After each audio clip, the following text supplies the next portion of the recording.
За сайн бацгаана уу. За 2026 оны мэндийг дэвшүүлье. За шинэ он гарчлаа. За хүн болгон л шинэ хүсэл мөрөөдлөрөж игүүрлээд энэ 26 ондоо үзүүлээд өгнө үстэй тийм ээ хэдүүлээ. Сайхан жил гарна. Ер нь энэ жил бол маш сайхан жил болох байх гэж би бодож байгаа. Тэгээ та маань ч гэсэн 26 ондоо амжилтаар дүүрэн ол зомог ихтэй, азтай хиймэртэй байх болтугай л гэж та эддээ өрөөж байна. За өнөөдрийнхээ лайв бичлэгийг бол ер нь бүгд найрамдах Чех улсад ажлын гэрээ сонирхож байгаа улсуудаа голчлон танилцуулга хийн. За энэ дээр юу яригдах вэ гэхээр яг Чехийн үйлдвэрүүдэд ажиллахад тий хүндрэл тий за яг давуу тал гэсэн юм тал дээр хэдүүлээ ярилцсанаа. За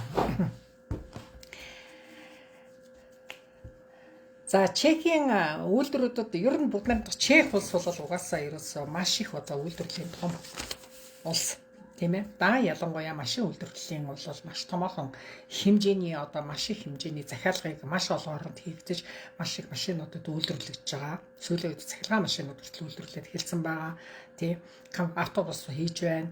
Янз бүрийн одоо ер нь тийм үйлдвэрийн одоо орон учраас гадаадын одоо ажилчдыг маш ихээр одоо авч яадаг ийм газар шүү дээ, ийм орн тийм ээ. За ер нь 2026 оны судалгаагаар одоо FICZ сайтны судалгаагаар бол компаниудад одоо 26 оны одоо 25 оны сүүлээр бол ер нь ажилд авах, шинээр ажилд авах одоо тоо бүр 6%-аар эрс өссөн гэж байгаа. Бүр 6%-аар өссөн. За дотоодын Чехэд бол ерөнхийдөө ажилд авах хэмжээ одоо бол 11 салбарт маш ихээр шаардлагатай болно гэсэн байна 26 онд. За тэгэхээр одоо 26 он гарчлаа. Ер нь яг уу Чех технологи, Чехд ганц Чехч биш дэлхийд даяараа техник технологи маш их хөгжсөн. Одоо ухаалаг юм маш их гарцсан роботод одоо ажлын хүчийг маш их оруулж байгаа боловч гэсэн ч гэсэн ажлын одоо хүний хэрэгцээ хэвээрээ одоо үед бол хэвээрээ бас байгаамаа. Хэрэгцээ бол шаардлага бол хэвээрээ байна гэж ингэж ярьж байгаа. За энэ лайвыг Чех руу явах гэж байгаа хүмүүс бас илүү сонирхож сонссон нэг зүйтэй болов. За тэртээ тэргүй очичоод Чехэд ажиллаж байгаа хүмүүс юм уу? Эсвэл нэг үйлдвэрээс өөр газар ажиллаж байгаа хүмүүс байх юм бол бас сонсоход бас илүүдэхгүй байна. Тийм ээ. За ямар салбарууд вэ? За хүнс хөдөө аж ахуйн салбар. Хүнс хөдөө аж ахуйн салбар даа ялангуяа хөлөмжний ажил, жимс ногооны үсэлгээ, жимс ногоо, газар тариалан, за тракторын жолооч байж болж байна, мал аж ахуй байж болж байна, тийм ээ. За тэгээд ерөнхийдөө гахааны ферм, үнэний ферм гэдэл одоо сүүлийн үед манай монголчууд маань их очдог байгаа. Гэхдээ тэд нар бол их айхтар олноор нь нөгөө нэг үйлдвэрийн ажилчин шиг тийм ч их олноор нь бол их авах нь бол гайгүй. Их олон хүмүүс бол хамруулдаг ш. Тэдний одоо ажлын квот бол ерөнхийдөө их цөөхөн хүний тоогоор ирдэг тий. Үйлдвэрчин бол нөгөө нэг угаасаа нэг том үйлдвэрчин хэдэн мянган ажилчид ажилладаг учраас ажилчид авах нь бол арай их байдаг тий. За тэгэхээр өөр ямар салбар нөгөө 11 салбарт чинь яхахгүй яалтчгүй барилгын салбар байна. За барилгын салбарыг бол би сая өнөө өглөөний мэдээлэл уншлаа. Тэгсэн чинь он гараад барилгын салбарын цалин бол бас эрс нэмэгдэнэ гэсэн байна. Техник технологитой холбоотой ажилчдын цалин бас эрс нэмэх юм байна. За тэгэхээр энэ барилгын салбарт ажиллаж байгаа хүмүүс бол их гайгүй цалин авах юм байна. Цалин өшөө сайн нэмэгдэх юм байна гэсэн юм ойлголттой байна. Ерөнхийдөө бол цалингийн дундаж бол 25-аас 35 мянган крон гэж ярьж байгаа боловч бас зарим салбарт зарим мэрэгжлийн дагуу, зарим албан тушаалын дагуу бүдээдл нь 65 мянган крон хүртэл авдаг шүү дээ. Ер нь тийм ээ. За яг нь Монгол мөнгөөр бодхол нэг 4-өөс 8 сая төгрөг, 4-өөс 10 сая төгрөгийн цалин бол авнаа. Чехэд бол авдаг. За хоол хүнсний нэр барилга гэснээс барилгын ажилчид бол энэ жил бол ойногч нь бол хүмүүс маш их бүртгэнэ гэж байгаа. За тэгэхээр та хэд манд яг барилга дээр ганц дандаа эрэгтэй хүн авах учраас 45 хүртэлх насны за бүр ажил хийх чадвартай, нуруу нуугсан, зүгээр эрүүл саруул бас нэг ажил хийх одоо манайхны ярьдгаар хар ажил тий бас нэг ямар ч ажлыг нэг мундаг хийдэг хүүхдүүд байдаг шүү дээ. Тийм хүүхдүүдийг бол аавна шүү. Тийм нэмж аавна, бүртгэн. Тийм болохоор энэ дээр хэрэг сонирхож байгаа юм байвал хэлж болно. Харин эмэгтэйчүүдийг бол авахгүй. Барилга дээр бол эмэгтэй хүнийг бол авдаггүй. За тэр хүлэмжинд бол харин гэр бүлийн хүмүүс байж болно. Тий бас нас заасан байгаа. За хоол хүнсний чиглэлээр бол Макдоналдс бол яг он гараад бас авна. За ой аж ахуйн чиглэлээр буудлах хотел эдэргээд бол бас л энэ салбарууд гадаадын ажилчдыг бас нэлээдгүй авах юм байна. За дээр нь үйлдвэрийн тал руу асуудал руу хэдүүлээ эргээд орё. За тэгээд нэгэнд одоо үйлдвэрт тэртээ дэргүү одоо гадаад ажиллаж зөндөө авч जैन тэртээ дэргүү одоо Монголоос бас манайхан ч бас их ажиллаж байна. Одоо Чехэд ч одоо үндсэндээ 15,000 монгол байгаа гэж статистик байгаа шүү дээ тийм ээ. За тэгэхээр энэний чинь бас ер нь нилээд хэдэн мас нь үйлдвэрт байгаа. Тийм. Нилээд мас.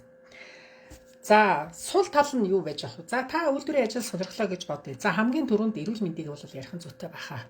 Тийм. За эрүүл мэнд дээр ямар асуудал тулгарч байна? За хөл их өвд нөө 8-аас 12 цаг хийдгээ. За зарим бүр одоо орны улсууд бол бүр 16 цагаар хийх бол бас маш их хэлбэг байдаг. За ерөнхийдөө монголчууд бол ер нь 8-аас 12 цаг бол ажиллаж байна. За яг 8 цагийн ажил гэвэл бас үйлдвэрт бол бас ховор байдаг. Яг нэг нөгөө хэлэхэд яг 3 хэлжээр 12 цагаар ажилтгаа 7 хоногоор хэлжлээд 1 7 хоног нь өглөөний ээж, 1 7 хоног нь өдрийн ээж, 1 7 хоног нь шөнийн ээж гэх мэтлэн ингэж явж ингэж ажилтдаг.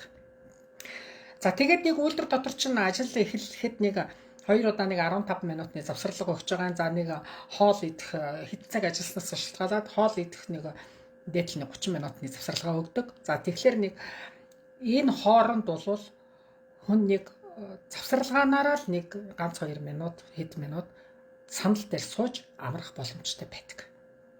За тэгэхээр энэ юу гэсэн үг вэ гэхээр үйлдвэрт ажиллаж байгаа улсууд бол ерөөсөө огтхонч энэ ажиллаж авах хугацаанд сандал дээр сууж амарна гэсэн ойлголт хүн байхгүй байдаг. Тэгэхээр энэ дээр ерөөсөө маш их одоо хөл их өвддөг, маш олон цаг одоо та нар бодоод үз 12 цаг яг хөлн дээр зогсоо те ингээд ажиллаа гэж бодоход та нарын хөл хавдна байнгын гуталтай. За тэр нэг үйлдвэрээс нэг ноодны гутал гэдэг өгдөг. Тэгээд зарим маш хүнд гутлууд байдаг. Урдаа төмөртэй нөгөө нэг хөлнөөс хамгаалсан юм төмөртэй байдаг тийм гутал хүмүүсчдэг. За тэр нь тэгээд голцоо чийг татсан байдаг. Чийг татаад ирэхлээр шивэрддэг, амар шивэр өмөртүүлдэг тийм ээ. За тэгээд маш их ийм олон цаг ажиллаж байгаа болохоор хүний хөл бол маш их хавдадаг, хөлддөг, судасны бүдүүрлэлтэй болдог, маш их эрсдэлтэй байдаг. Судасны бүдүүрлэлт бол яалтчгүй болоод ерөөсөө ингээд за энэ 1-2 сар яг үйлдвэрт яг энэ нөхцлөөр ажиллахад л ерөнхийдөө хөл даа ялангуяа дөнгөж ажилд ороод ажиллах эхний 1 сар бол дастлаа хүмүүст аюу ядардаг. Аюу ядардаг. Тий. Нөгөө байнгын зогсоо байгаад байхлаар хүн чинь мэдээч хэрэг ерөөсөө хөлнөөсөө болоод хөл нь хамгийн дөрөнд хамгийн ядар хамаг ачаалал авчдаг тий. За тэгээд угаасаа хөлний асуудалтай хүмүүс бол ийм үйлдвэрт ажиллана гэдэг бол нэлээд хүнд асуудал байдгийн шүү гэдгийг та хэдтэй анхааруулах гэсэн. Тий. Үнэхээр одоо хөлөндөө хагалгаа хийсэн маш их судасны бүдүүрэлтэй жоохон удаа явхлаар хөл нь өвддөг, хөлөндөө эм уудаг одоо тийм хүмүүс байх юм бол ийм ажил тохирохгүй юм шүү. Та хэдэд бол маш хэцүү байна. Тий. За энэ болохоор хөлн одоо бол маш их эрүүл мэндийн том шалтгаан бол ерөөсөө хөлийн асуудалтай болдог гэдэг бол номер 1 том шалтгаан байна. За хоёр дахь шалтгаан юу вэ? Үйлдвэрт ажиллахад маш амархан нүдний хараа гэмтдэг. За та нар анзаарч байна уу? За одоо их олон жил нүдний шил зүүдэг улсууд бол яг нэг хасах 2 байсан бол хасах 3 болчдөг гэх мэтлэн тийм даа ялангуяа ойрын хараа бол эрс моддог. За холын хараа бол тэгээ явандаа бас мууч. Яагаад ингэдгийг хэлээл гол гэрэлтүүлэг маш том хурц гэрэлтүүлэг аюу хийдэг. Нөгөө нэг өдрийн гэрэл нөгөө нэг лимцэс гэрэл гэж ярьдаг шүү дээ. Тэгэхээр тэр гэрлүүд чинь ингээд яг хүний дээрээс за тэр заал чинь нийтийн гэрэлгээд нэг юм том гэрэл байна. Тэр таазан дээгүүрээ. Дараа нь цех болгоно. Цех дотроо ийм давхар гэрэлтүүлэгтэй байна. Тэгээд дээр нь нөгөө нэг оператор нөгөө юм хийж байгаа хүнд чинь бас дахиад давхар яг тэр хүний бүр яг дээр нь байна уу бүр арай л нүдэн дээр нь байхгүй тийм дахиад тийм хурц туяатай ийм гэрлүүд байдаг. Тэр туяатай тэр гэрлүүд чинь хүний нүдний харааг бууруулах ч гэсэн ямар ч ойлголт байхгүй. Тэгэхээр энэ хүн болоод ерөөсөө тийм хурц туяатай гэрэлтэн доор их олон цагаар нэг өдөр зогсоод дараа нь бүр олон сараар тэр үйлдвэрт тэгж ажиллаж байгаа бол таны нүдний хараанд бол зөх хэмжээний нөлөөлж байгаа гэдгийг та нар анзаарчлаа байна. Тэр их гэрэлтүүлэгч нөгөө нэг хүн чинь юмыг нэг сайн тодруулж өгөхгүй бол хийж байгаа юмаа даа ялангуяа юм жижиг эд ангууд ингээл жижигхэн юм хийгээл эний чинь ингээл харахгүй өөрөө бүр нүдний шил зүүдэг бол бүр хэцүү. Тэгэл дээрэс нь нөгөө нэг айхтар тод гэрлий чинь ингээд тусаад өгөхлөөр нөгөө нэг хийж байгаа юм айгу тод харагдана гэсэн мэдээж тий. Тэгээ хүнд чинь алдаа оноо гаргахгүй тул тэрийг ингээд сайн хараад ингээд анхааралтай хийгээд эсвэл жижигхэн юм ингээд өрөмдөөд эсвэл гагнаад ингээд цааш нь ингээд дамжлагаараа ингээд явуулдаг. Нэг үйлдэлийг бол ерөөсөө нэг хэдэн мянга дахин давтаж хийдэг. Тэрийг өдөр болгон хийдэг. Тийм л газар шүү үйлдвэрч юм бол ерөөсөө. Тэ. За эсвэл нэг орцитэг залгаад тэрийг буцааж аваад буцаад дахиж залгаад ингээд цааш нь явуулдаг. Ерөөсөө тийм тий. Янз бүрийн дамжлагууд байдаг л да. Янз бүрийн одоо тухайн үйлдвэрээс шалтгаалдаг. Техник компьютерийн үйлдвэр эдэр болол ерөөсөө дандаа нэг тиймэрхүү жижиг юмнуудыг ингээд хийдэг, наадаг, юм хүсэн шид юм хийдэг шүү дээ. Их хараа сайтай байх шаардлагатай болдог. Хараа модоо хүн бол алдаа оноо гаргах юм бол тэгэл бөөн дефект, бөөн хэрүүлэн, бөөн цалингийн суудгал тэр ээлжинд ажилласан бүх хүмүүс асуудалд ордог. Тийм эрсдэлтэй байдаг. За тэгэхээр энэ хурц тод гэрэл бол ерөөсөө хүний хараанд бол маш их муугаар нөлөөлдөг. Тэгэхээр зарим гэрэл яг хүний дээр маш их ойрхон тусгалттай бол бүр хэцүү. Тэр бол ойлгомжтой. Нүд аягүй ядардаг, улайдаг, нулимс гардаг. Сүүлдээ ингээ нөө виш гэдэг одоо Чехэд бол яг нэг виш гэдэг нэг компани байдаг ч тийм айгүй нөө дандаа нүдний юм ядарсан нүдний, улаалтай нүдний эдэр гэдэг юм тусаагурууд аягүй зардаг. Тэдрийг би бол аягүй хэрэгэлдэг байсан. Ер нь Чехийн тийм тусаагур их сайн штэ. Тэрийг авч бас таад маань юу яаж ахaltaа хэрвээ удаан хугацаанд Чехэд ажиллаж байгаа бол та бол заавал нүдний хараагаа сайн шалгуулж тос түрхэх нүдний тусаагур төсөх нүдний одоо хараагаа сайжруулж одоо байх хэрэгтэй. Өрөөс нь нүд нууцсан бол дараачих нүдийг одоо хаалт хэлэх ч юм одоо яадаг юм аа. Нүдний эмчээс үлгээ авч явах их зүйтэй байдаг юм шүү. Тий. За ингээд хоёр дахь шалтгаан нь бол ерөөсөө ер нь бол тэгээд нэг 2 сар ажиллахад хүний хөл нүд хоёр бол хамгийн түрүүнд эрсдэлд ордог гэж байна. За зарим нь бол яг хөтэ тэр тухайн үйлдвэрээс болно, том үйлдвэр, жижиг үйлдвэрээс шалтгаална, хийж байгаа процессор шалтгаална. Зарим нь бол мэдээж хэрэг оюуны хичээ бас айхтар тийм биш шүү дээ гэж магадгүй янз л оршдог үйлдвэр. За миний лав орж үзчихсэн үйлдвэрүүд яхахгүй юм байдаг. Маш их гэрэлтүүлэгтэй. Тий. За үйлдвэрт ажиллахад маш их за хувь хүний хөгжлийн хувьд бол за тэгээд тэрэн дээр бол за ганц үйлдвэрч биш дээ. Ер нь тэгээд та ажил хийх гэж очиж байгаа учраас цалингаас цалингийн хооронд амьдрах гэж явж байгаа учраас танд бол зүгээр хувь хүний карьер өсөх, хувь хүний хөгжил гэх мэтийн асуудал бол ерөнхийдөө нэг хэсэг л хойш тавигдана. Тэр бол ерөөсөө ойлгомжтой. Нэгдүгээр та хэлний асуудал чинь гарна. Очингуудаа мастер болно гэдэг бол худлаа болно. Очингуудаа хэл мэдэхгүй бас нэг орчуулагч за тэр цех дотор чинь нэг орчуулагч байгаа бол бас нэг азны коллеж гэж ярьдаг тий. За байхгүй бол за бүр асуудалтай тийм ээ. Өөрөө нэг юм хэлэх гэдэг нэг юм бас нэг айдаахан тайлбарлах гэдэг ерөөсө болдгоо. Тэгэхээр ингээд одоо явж байгаа улсуудыг даа ялангуяа Чех хэлээ сайн сураач та нар бие дайжлаач яагаад заавал надаар хэлүүлэх гэж байгаа юм бэ чи хүний нутагт очиж ажиллах гэж ганц ч үг мэдэхгүй ээжээж миний цаг хязгаар гарах уу эсвэл би хэдэн дөрөвний цалин авах уу гэдгээ та нар асуудаг болохоос яг гадаад хэлний мэдлэг тэнд хэр яаж нөлөөлдөг гэдэг асуулт тавьж байгаа хүн маш цөөхөн байх юм аа тэрэн дээр би өөрсдөө аяг нэмсгэлдэг шүү дээ. Тий. Яагаад би өнөөдөр орос оюуныг чи би нэг англи хэлний хагас мос мэднэ. За орос хэл бол бүр мэдгүй. Чех хэл бүр мэдгүй шүү дээ. Очоод надад хэр хүндрэлтэй байх уу гэдгийг яагаад асуудаг юм бол би айгуу гайхдаг байхгүй. Хүний нутаг та нар очих гэж байгаа шүү дээ. Юу ч мэдгүй, хэл мэдгүй ээжэж одоо яаж амьдрна гэж бодож байгаа болоо гэдгийг бас та нар маань бас энэ дээр бас бодох хэрэгтэй. Тийм учраас хувь хүний тэр тарих оюун сэтгэх үйлдвэр ганц үйлдвэрч биш. Ер нь хүн ажил хийж байгаа хүн гар их хөдлөх тусам тарих оюун маань ерөөсөө зогсонгүй байдалтай орчдог. Тарихаараа сэтгэж бодох чадвар аягүй бод болж. Гар их хөдлөх тусам л тархины оюун ухааны бодол чинь багасаад. Толгоогоо их ажилуулах тусам гар чинь бага хөдлөдөг. Аль оюуны ачаалттай оюуны ажил хийдэг улсууд чинь гараараа их бага ажилтдаг. Сайн л нэг үзэг цаас бариад л тий. Маш их гараараа ажиллаж байгаа, барилга дээр ажиллаж байгаа, үйлдвэрт ажиллаж байгаа улсууд чинь хідээ заванд нөгөө нэг тарих оюуны юм бодох юм бэ. Хитээ за би өөрийгөө л хөгжүүлмээр нь мэдээж бас нэг ганц хоёр хүүхдүүд байна. Ажлынхаа цаг заваа маш амралтынхаа цаг заваа маш айтайхан зөв зохицуулаад англи хэлээ сураад хажуугаар чех хэлээ сураад байнга ер нь чехтэй бай энэ их зүгээр юм байна гэж бодсон улсууд бол чех хэлээ сурдаг ш. Хажуугаар нь англи хэлээ давхар үзээд явдаг хүүхдүүд ч байдаг.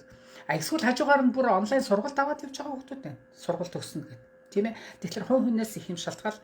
За ерөнхийдөө массын хувьд бол ер нь бол хүсний ажлын сектор их гэж ярьдаг шүү дээ. Тийм ээ. Роберт Кийосакигийн одоо зааснаар бол нөгөө нэг юу яадаг шүү дээ. Дэлхийн нийт хүн амын орлого олдог төвчнөр нь ингээд дөрөв хуваацсан байдаг шүү дээ. Хүсний ажлынхан, жижиг дунд бизнесийнхэн, том бизнесийнхэн гэдэг тэгэл хөрөнгө оруулагч нар гэдэг хуваацсан. Тэгэхээр хүсний ажлын секторийнхан бол ерөөсөө сэтгэн бодох чадвар бол эрс муудчдаг нь ерөөсөө л гол нь. Цалингаас цалингийн хооронд тэгээд айгүй их ядраад 12 16 цаг за бүр 8 цаг ажилласан хүн ч гэртээ ирээд их ядарсан ирдэг. Тэгж их ядарсан тарих оюун маань шинийг бодод сэтгэх гэдэг дээр бол үнэхээр одоо очир дутагтай болдог. Тийм учраас та өөрийгөө хөгжүүлж өөрийгөө яахаа одоо өөрөө сайн ажиллахгүй бол үйлдвэрлэж чамайг зүгээр ажиллаа сайн хийгээд тэгвэл би чамд цалингийн чинь бол тогтмол өгнө гэж ярина. Тэрнээс үе чиний ажил цалингийн чинь нэмнэ гэж ярихгүй тогтмол цалингийн чинь бол баталгаатай өгнө. Ажилд оронгууд чинь ер нь юу яадаг ч бид нар за хэдүүрийн цалин авах юм бол байр нь хийд юм бол гэж чехэд бол ерөөсөө л тийм асуудал яригддаг.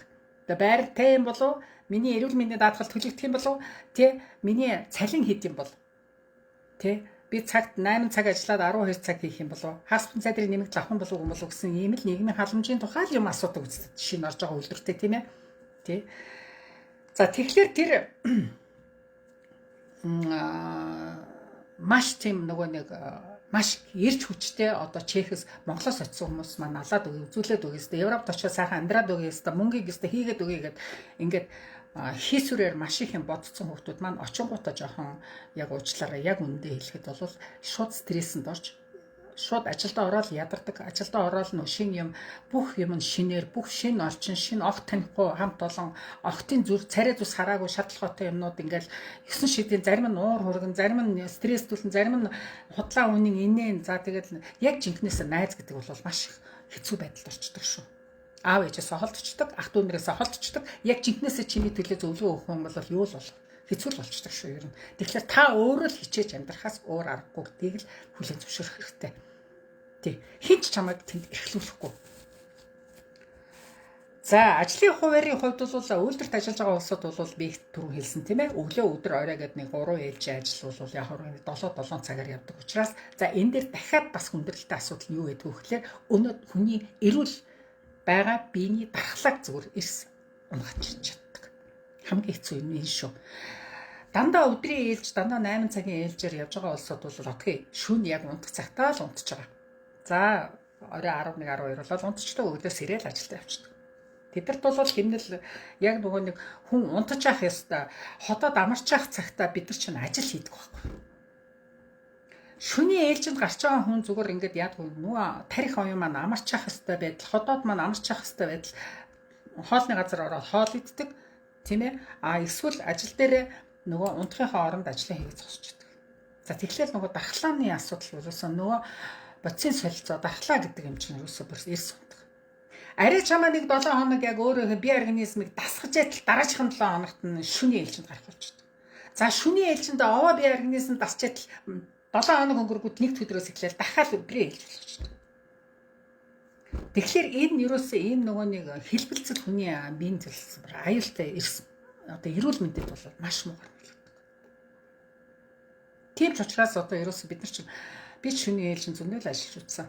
Өглөө ингээд яаж ч одоо шөнийн ээлжээс буугаад өдөр нь унтдаг штэ. Унтсан ч гэсэн ядраа ойлгохтой амарч чадаагүй юм шиг, унтж байгаагүй юм шиг дахиад нөгөө орой болчдөг, ажилдаа явах болдог.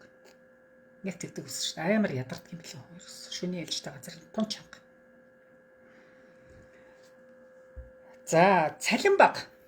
За энэ цалингийн баг гэдэг нь бол юун дээр хэлэх гэж байгаа юм гэхээр яахуудаа ер нь бол чехүүдийн яг үнэндээ хийхгүй байгаа ажлыг л гадаадын хүмүүс хийдэг. Энэ бол нууц биш. Чехүүд 12 цаг хийх хүсэхгүй байна уу? Окей, тэгвэл нэг гадаад хүн авцраад ажиллуулчих. Хүнд ажил хийхгүй байна уу? За тэгвэл нэг гадаад залуу авцраад хэлчихье. Чехүүд юу хийх гэдэг вэ? Дарга цэргээ хийн, мастерыг хийн, зөвлөхөө инженерээ хийн. Арай л өндөр цалинтай ажиллаж байна. Хамгийн бага цалинтай, хамгийн жоохон хэцүүтэр ажиллаг л гадаадын хүмүүс чехд очиж хийн. Яагаад гэвэл тухайн тэр цалин нь тухайн тэр гадаадаас ирж байгаа хүний эх оронд нь өгдөггүй цалинг тэнд өгдөг учраас хүн болгон явахыг хүсдэг. Тийм биз. Филиппинд одоо үнэхээр амьдрал хэцүү юм билээ шүү дээ. Би Филиппинд очиж үзсэн. Ёстой чехэд очисон филиппинчуудыг би өстой азтай хүүхдүүд байна гэж боддог. Яагаад гэвэл тэр бол ар гэр рүүгээ хангалттай сайн мөнгө явуулж байгаа. Тэдний мөнгөний ханшинд бол Чехийн корон бол үнэхээр сайн байгаа. Вьетнамд яагаад евро тэмүүлээд байгаа? Вьетнам хүн ам ихтэй яг амьдрал нь сайхан хөгжиж байгаа боловч хүн ам нь маш их учраас ерөөсөө тийм дотор чинь хоолтой хоолгүй хонж байгаа улсууд маш их баг амьдрал. Яг нэг жуулчны нүдээр бол Вьетнамс амар гоё хөгжсөн. Тийм гоё аралтай, тийм мундаг бизнес мундаг хийдэг юм байна гэж харагдаж байгаа боловч яг ардууд нь нөгөө нэг будаага тариал тэр нөгөө намхт нуурын дотор ингээд зогсож байгаа ажилчдыг бодвол чехэд байгаа Вьетнамд бол жаргаж байгаа шүү дээ яг үүндээ бол. Оросууд ч ялгаагүй.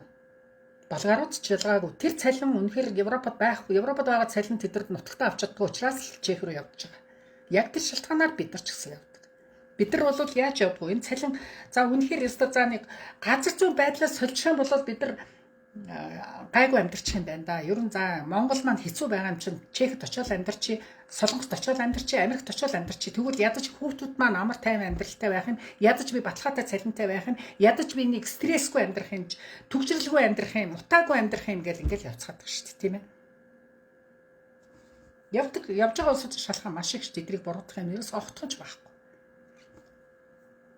Эх оронд маань сайхан аз жаргалтай байгаа бол бас 100% биш ч гэсэн аз жаргалтай байхын тулд бид нар ч амьдрал хүн нэг л удаа амьдрах учраас хамаагүй яваад үз гэдэг байхгүй би за хэцүү шүү. Чи Монголд амьдарч чадаагүй бол гадаад очиод амьдрна гэдэг бол хэцүү шүү. Үүнээс чинь хэцүү. Чи хэл мэдэхгүй газар очино. Тэрнээс биш тэнд очингуудаа чи деважинд байгаа юм шиг сайхан амьдрна гэвэл бас л худлаа шүү. Наад чи юм өрөөсгөл хийсвэр бодлого шүү. Энэ Facebook дээр байгаа энэ гой зургнууд чинь тухайн өдрийн ганцхан өдрийн аз жаргалын зургаал наадвал чи Facebook дээр тавьж байгаа шүү. Цаана байгаа 365 хоногийн 5 өдрийн баярынхаа зургийг л тавьж байгаа шүү. Үнэхээр нулимстай байгаа, ууртай байгаа, орчуулагчтайгаа хэрэлдсэн байгаа, хамт олонтойгоо хэрэлдсэн байгаа тэр зургийг та нарт хэзээч Facebook дээр тавьдаггүй шүү дээ. Гэхдээ үнэ биз дээ. Хаяа нэг магшарсныгаа тавьдаг, хаяа нэг аялж явж байгаагаа тавьдаг, хаяа нэг сайхан инээж ханаач төрсөн өдрөө тэмдэглэж байгаа тавьдаг. Яг тэрүүгээр нь одоо энэ Монгол байгаа хүмүүс маань үнэхээр чехэд өстө жаргаж байгаа юм байна доо манад үу чинь үнэхээр мундаг байгаа юм байна гэх юм бол бас л өрөөсгөл асуудал. Хүний нутагт байгаа хүн чинь бас тэр болгоныг дандаа инээгээд 365 хоног инээгээд явдаг юм биш шүү хүүхдүүд минь. Тэрийг бас сайн бодох хэрэгтэй. Маш их төвчээр, маш их хөдөлмөрч зам, маш их одоо хатуужлыг давж иж энэ хүмүүс чинь тэнд амьдртгийн шүү дээ. Та хэд манд бас ойлгох хэрэгтэй шүү. Хэрвээ чамд тийм төвчээр, тийм хатуужл байхгүй хүний нутгаар битгий яваарай гэж л би хэлэхээр байна. Битгий зүглээрэй. Тэгээд дандаа нэг бусдаас бурууг хайсан бол бүр ч яваад хэрэггүй. Бусдад гай болно. Мөрөөр байгаа хүмүүст очиод гай болох юм нэмэр. Дандаа л нэг гоншхондог тийм ээ. Нэг тийм болсод байдаг шүү дээ. За тэгээд цалингийн тухай би ярьж байсан. Ерөнхийдөө бол норм маш сайн хийдэг. Манай монголчууд маань ажилд явуулагддаггүй. Тэгээд норм сайн нэмлээ гэд норм сайн хийлээ гэд цалин нэмэгддэг шүү дээ. Барагтаа бол чиний авсан нөгөө цалин чинь сайн бол 1000 короноор нэмэгдвэл 500 короноор нэмэгдвэл их юм. Тэгэл нүглийн нүдийг чихрээр хуурна гэдэг нь л болдог. Гэхдээ тийм бицтэй. За ажилд авахд янз бүрийн зар бол байна. За чехэд байгаа хүмүүс маань бол за чи ийм үйлдвэрт орох юм бол чамайг ийм сайхан цалин, ийм сайхан хамт олон хүлээж байна. Ийм сайхан нийгмийн халамж хүлээж байна гэж нөгөө нэг зарууд чинь зөндөө байдаг үстэй. За бүтэн жилд чи 20 хоног чи өнгөө амарна. Сайхан амралтын ийм сайхан боломж байна гэж хашгируулаад байдаг. За тийм ажлын зарууд бол зөндөө байдаг. Та хэд маань бол ерөнхийдөө хагас бүтэн сайдрын нэмэгдэлтэй гэж тэгдэг. За ойлголт. За тэгэл харьцуулаад өөрийнхөө үйлдвэртэй харьцуулаад үнэхээр тэр нийгмийн халамж нөгөө үйлдвэрийн нийгмийн халамжтай сайн байгаа бол окей. За тэгвэл ийшээгээд орох юм бол энэ ихт ажгүй байна да.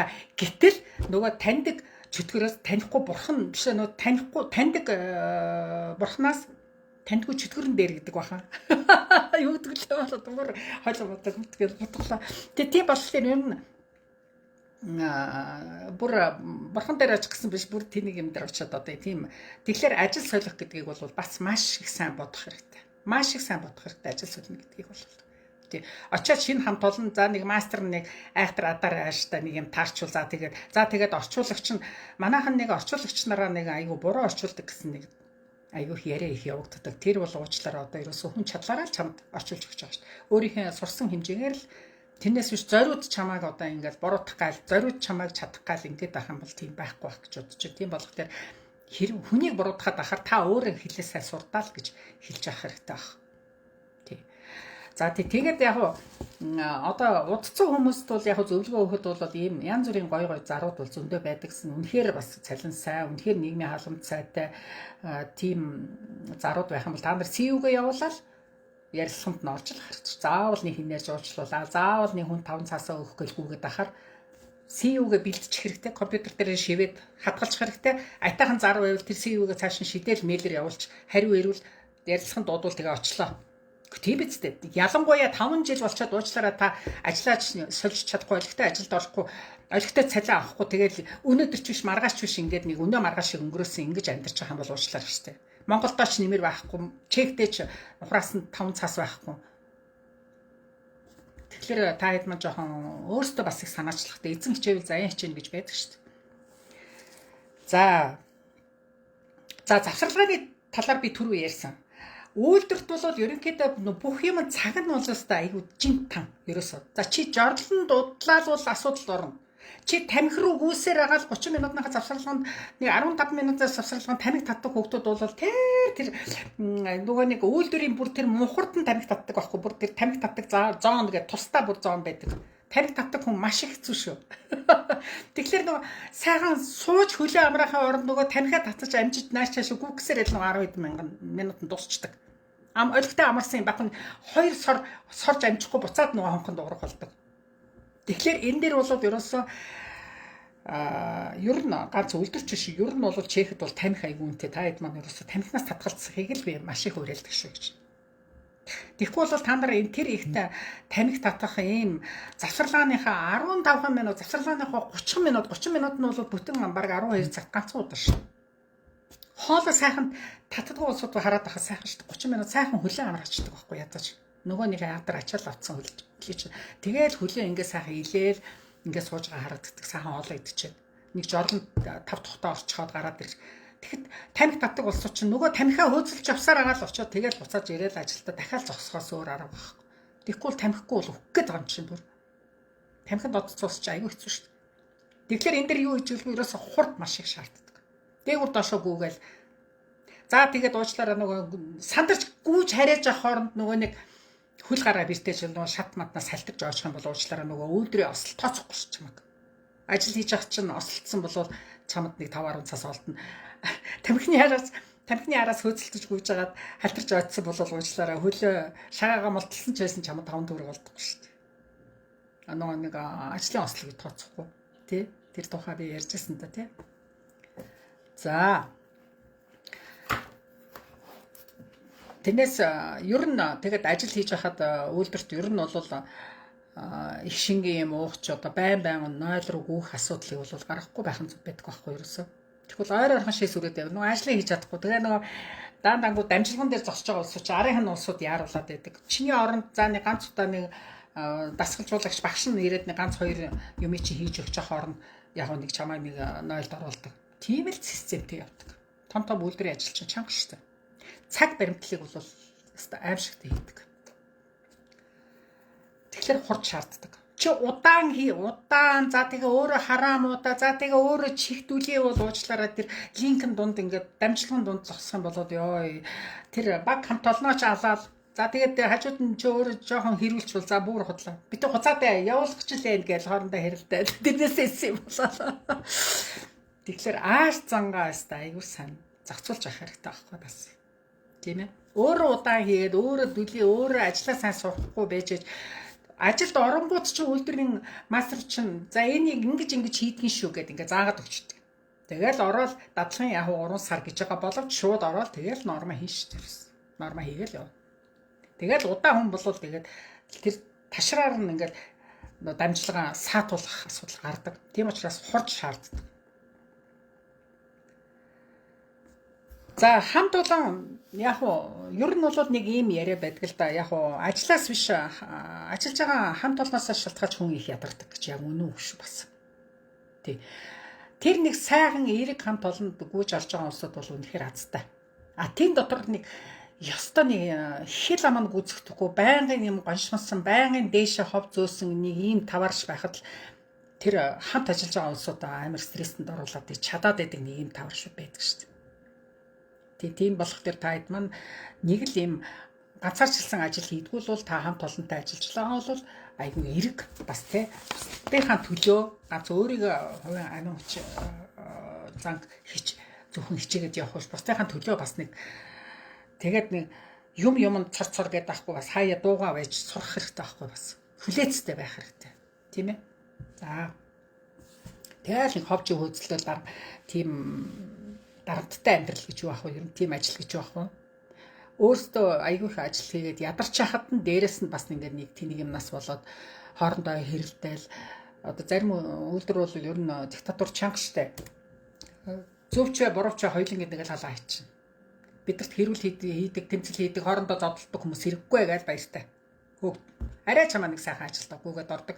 Ам хамраасаа болоод, төвчээргүйгээсээ болоод, найз нөхдөчгүй болоод, хамт олончгүй болоод тэгээ хөөгдөд. Тийм байдгүй байдгаа. Ерөнхийдөө бол Чехийн ямар ч үйлдвэрт бол ер нь Монголоос очсон хүмүүс бол хийх ажлыг болоод хийж чадна.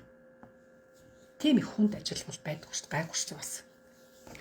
Монголоос бол янз бүрийн хүмүүс очиж байна. Мэргэжилтэд, боловсралтай, дунд боловсралтай, заавар магистр төгссөн ч байна, эмч ч байна, прокурорч байж ах шиг мал дээр байсан ч хүмүүс очиж байна. Янз бүрийн хотод хөдөө, тийм янз бүрийн ааш цантай хүмүүс очиж байна.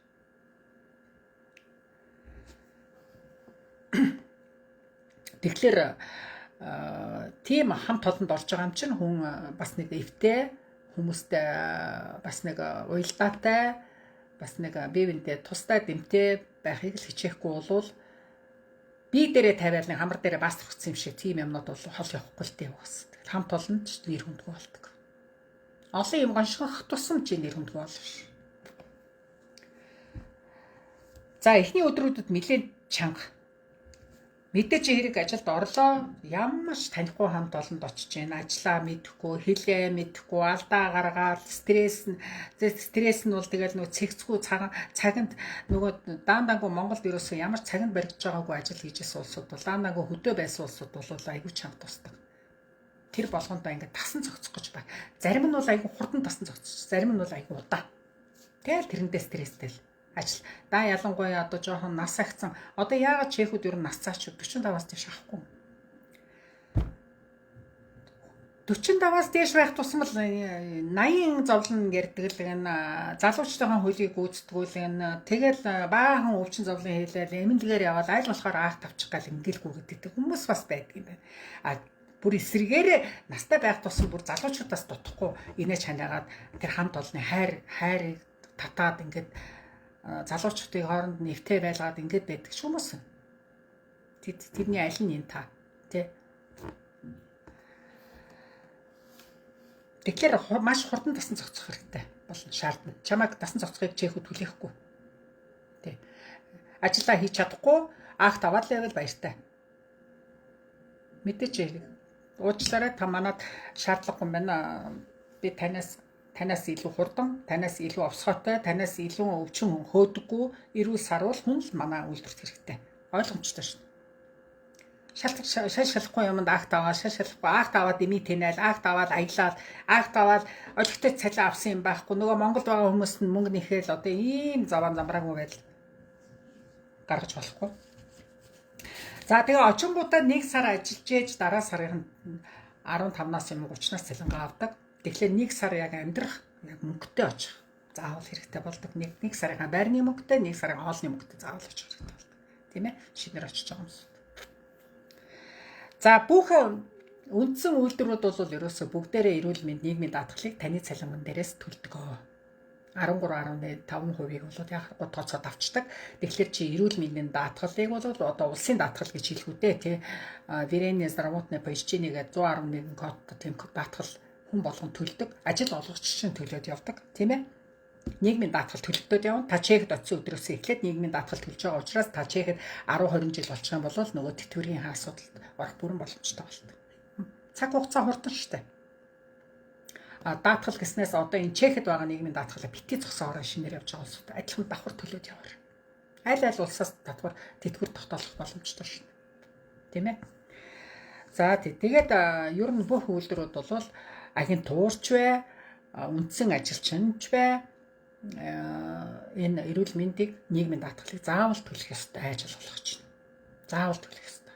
Тэгээд яг нэг хэрвээ агентураар ажиллаж байгаа хүмүүс байх юм бол та заавал виза дээр очиод төлөлтөө шалгаад ясан тийм шүүлрэл нэг удаа ч юм уу те заавал төлөлтөө миний онг нэртэй төлөлт миний ажил олгогч төлж гинүү гэдгийг шалгах та бүрэн эрхтэй шүү дээ боломжтой. За тэгээд шөнийн нэмэгдэл, хагас бүтэн сайдрын нэмэгдэл, баярын нэмэгдэл эдгээр бол үндсэн ажилчин нар бол найдвартай 100% бодогдно. Анх тавах юм бол эхний 15 хоногийн цалинг бол үйлдвэр бол найдвартай өгнө. Мэдээч ярих шүү дээ. 15 хоноос дээш хоног одоо авах юм бол нийгмийн даатгалаас сангаас мөнгө чинь ордог, тийм ээ. За энэ дээр бол харин агентураар ажиллаж байгаа улсууд бол анх толддоггүй нэг тийм асуудал байдаг. Та өвчтэй байлвал тэгээд цалингууд тартгаал гэсэн үг шүү. Тийм. Тэн дээр бол агентур жоохон хэцүү байдаг. Үзүүлж харуулах юм бол та заавал даатгалтай. Даатгалыг чинь бол 100% төлсөн байх хэрэгтэй. Нийгмийн даатгалыг бол харин та нар шалгах хэрэгтэй. Заавал шалгах хэрэгтэй.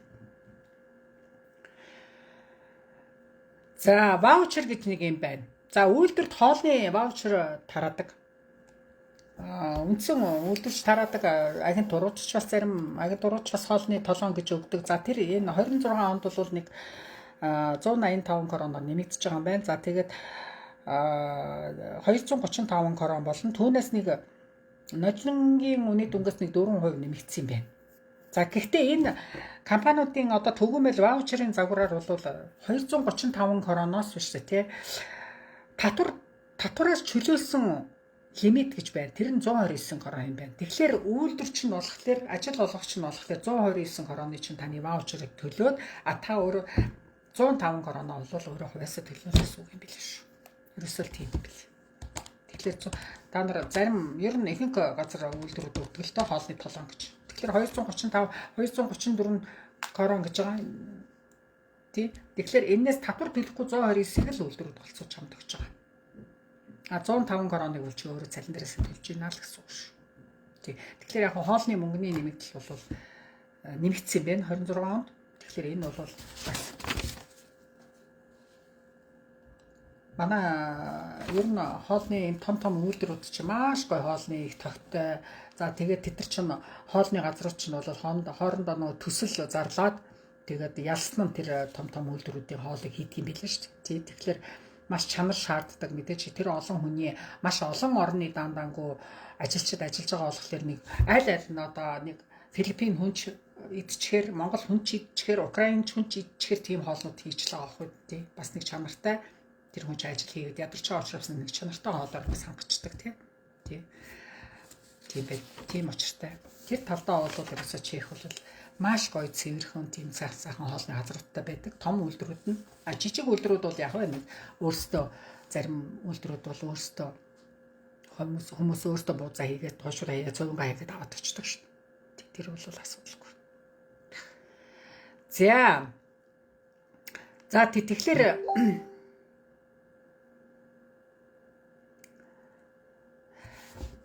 чинь ерөнхийдөө бол яг давуу тал нь тэгээд юу юм те одоо тэгээд баахан болж өгөхгүй юм та ярьлаа гэж хэлэх бах. Ер нь бол яг баталгаатай цалин бол ер нь үйлдвэрч бай, ер нь чихийн алин гэрээгээр оцсон улсууд бол цалин бол баталгаатай яг хугацаанд өгдөг.